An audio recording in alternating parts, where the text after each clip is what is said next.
Hello everyone, welcome back to Cooking with Efya. If you are looking for a simple way to make fried rice without cooking the rice separately, then today's recipe is for you. We are making a delicious one-pot fried rice using Pico Golden Sela Basmati rice. The rice comes out fluffy, flavorful and perfectly separate while serving you time and reducing the number of dishes to wash afterwards. So all you have to do is to trust the process. Now without wasting much of your time, let's get started. So I already have my pot on medium heat, and the first thing I'm adding is some cooking oil. Allow the oil to heat up properly because this helps the aromatics release their flavors much better. Once the oil is hot, I'll go in with my garlic and ginger paste. Immediately you can hear that beautiful sizzling. I like starting my fried rice this way because garlic and ginger creates strong flavor foundation right from the beginning. Next, I add my chopped onions. The onions are going to add sweetness and depth to the rice, so don't rush this step. I stir everything together and allow the onions to fry until they become soft and slightly translucent. As they cook, they absorb the flavors from the garlic and ginger while releasing their own natural sweetness into the oil. Now that the onions are nicely fried, it's time for the rice. I'm using basmati rice. One thing I love about this rice is how beautiful the grains look even before cooking. The grains are long, clean, and very uniform. I add the rice directly into the pot and begin stirring immediately. This step is important because I want every grain to be coated with the flavorful oil mixture. Take your time here, don't stir once and move on. Allow the rice to toast gently for a few minutes. This helps improve both the flavor and texture of the final dish. Now I add my dark soy sauce and also a little salt to taste.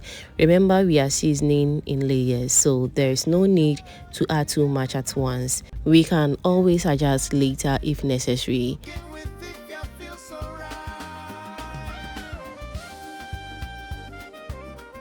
Now comes the most important stage, adding water. So I'll slowly pour the water into the pot, making sure it spreads evenly throughout the rice. The water is what allows the rice to cook and absorb all those wonderful flavors we built so far. Once the water is in, I give everything a really good stir.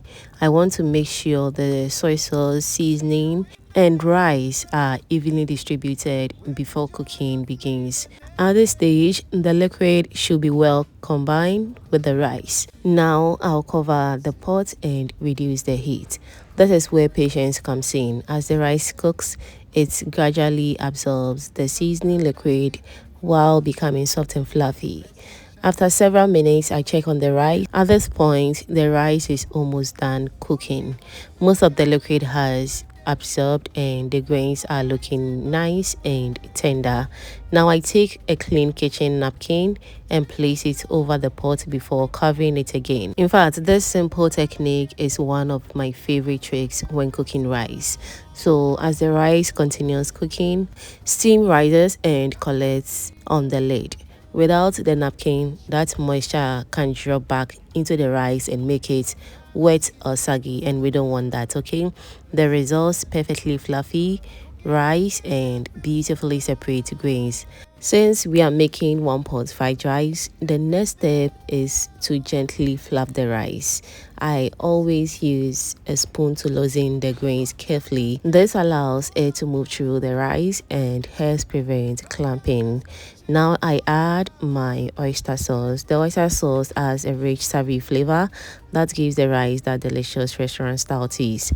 I also added some chicken seasoning for extra depth of flavor and also some diced green pepper, carrots and onions. One thing I love about adding vegetables at this stage is that they stay vibrant and colorful instead of becoming overcooked. They keep a straight crunchy that makes the fried rice even more enjoyable. Now I stir everything together until the vegetables are evenly distributed throughout the rice. The colors are already looking beautiful. Now I'll cover the pot again for a few minutes. This gives the vegetables enough time to soften slightly while still maintaining their freshness and texture. After that, I go in with the rest of my vegetables. Then I add my scrambled eggs. The scrambled eggs add richness, color, and extra protein to the dish. Next comes my fried sausages. At this point, the rice is looking absolutely incredible. To finish everything off, I add some freshly chopped spring onions. The spring onions add freshness, color, and a wonderful aroma that instantly lifts the entire dish. Now I give everything one final stir. I make sure every spoonful contains rice, vegetables, eggs, sausage, and all those delicious flavors we've been building throughout the cooking process. Then I'll allow it to fry gently for a few more minutes. We're making magic every day. Pepper, onions, fresh tomatoes, loving every stir that flows. Judicial taste with modern style. Cooking with Efya brings a smile. Alright, so at this point, if you haven't still given this video a thumbs up yet, what are you waiting for? Can you give this video a thumbs up, and also do share this video to your lovely friends and family so they get to see this amazing and inspiring recipe as well. Thank you so much. Now this final frying stage helps all the ingredients blend together perfectly while allowing the rice to absorb every bit of flavor. And there you have it, a delicious homemade one-pot fried rice made with basmati rice. The grains are fluffy and separate. The vegetables are colorful, the eggs and sausages make it hearty, and every bite is packed with flavor. Serve it hot and enjoy it with your family and friends. If you enjoyed today's recipe, don't forget to like, comment, share, and subscribe to Cooking with Efya for more delicious recipes. Until next time, keep cooking with love. Keep sharing this recipe to reach wider audience. I love you so much for always supporting me, and I'll see you in my next delicious recipe. Thank you, and see you in my next upload. Bye. Come and see. Cooking with Efya, delicious species. From Ghana's kitchen full of love, blessings shining from above.